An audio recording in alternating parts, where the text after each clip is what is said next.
السلام علیکم دوستو، ویلکم ٹو آور چینل۔ آج ہم بات کریں گے ایک ایسے واقعے کے بارے میں جو اسلامی تاریخ کا ایک اہم حصہ ہے۔ یہ واقعہ ہے ابرہ اور اس کے 60,000 فوجیوں کا جو مکہ کو تباہ کرنے کے لیے آیا تھا۔ آخر کیا ہوا؟ کیسے اللہ تعالیٰ کی قدرت نے مکہ کو محفوظ کیا اور کیسے ابرہ کی فوج تباہ و برباد ہو گئی؟ چلیں مل کر اس واقعے کو جاننے کی کوشش کرتے ہیں۔ So let's begin. کیونکہ کعبہ پورے عرب کے لیے سب سے زیادہ مقدس جگہ بن گئی تھی کہ پورے عرب کے لوگ کعبہ عبادت کرنے کے لیے آتے تھے، جس سے چند لوگ بہت پیسہ کماتے تھے۔ ابرہ کو اس سے بہت غصہ آتا تھا کہ یہ لوگ کیوں اتنا کما رہے ہیں، نہ ان کا کوئی بادشاہ ہے نہ ان کی کوئی حکومت ہے، تو یہ کیوں پورے عرب کا سینٹر بن گئے ہیں۔ تو اس نے حملہ کرنے سے پہلے اپنے اس سلطنت یمن کے کیپٹل میں ایک بہت بڑا عالیشان چرچ بنایا تاکہ لوگ کعبہ کو چھوڑ کر یہاں پر آئیں۔ لیکن ابرہ کا یہ پروجیکٹ پوری طرح فلوپ ہو گیا، جس کے بعد ابرہ کے پاس صرف ایک ہی آپشن بچا تھا کہ کسی بھی طرح اس کعبے کو گرایا جائے۔ اصل میں مسئلہ یہ تھا کہ حبشہ اور یمن کی لڑائی لڑ رہی جا رہی تھی، کیونکہ یمن میں یہودی اور حبشہ میں سارے عیسائی رہتے تھے۔ تو کیا ہونا تھا؟ جنگ شروع ہو گئی۔ تو یہودیوں نے پہلے حملہ کیا اور عیسائیوں نے پورے علاقوں میں تباہی مچا دی، جس سے رومن امپائر بہت غصے میں آ گیا۔ لیکن آپ کو بتا دوں، تب بھی رومن امپائر ہی سپر پاور تھا۔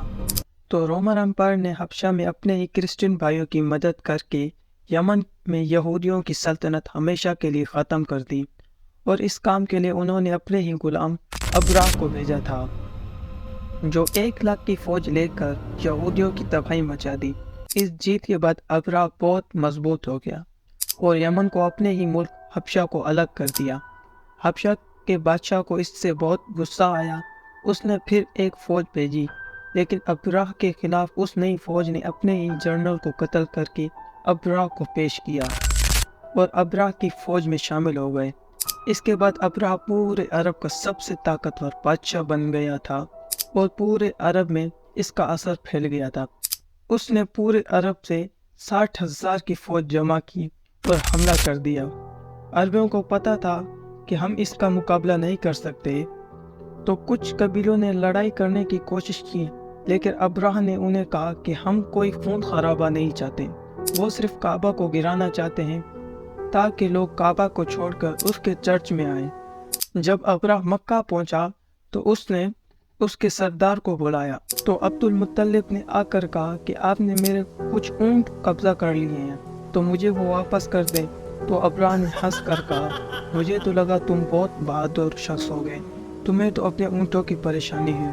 تو عبد المطلب نے کہا کہ میں صرف اپنے اونٹوں کا مالک ہوں، اس گھر کا جو مالک ہے وہ جانے اور تم جانو، لیکن اتنا میں بتا دوں، اس گھر کو آج تک کوئی نقصان نہیں پہنچا پایا ہے۔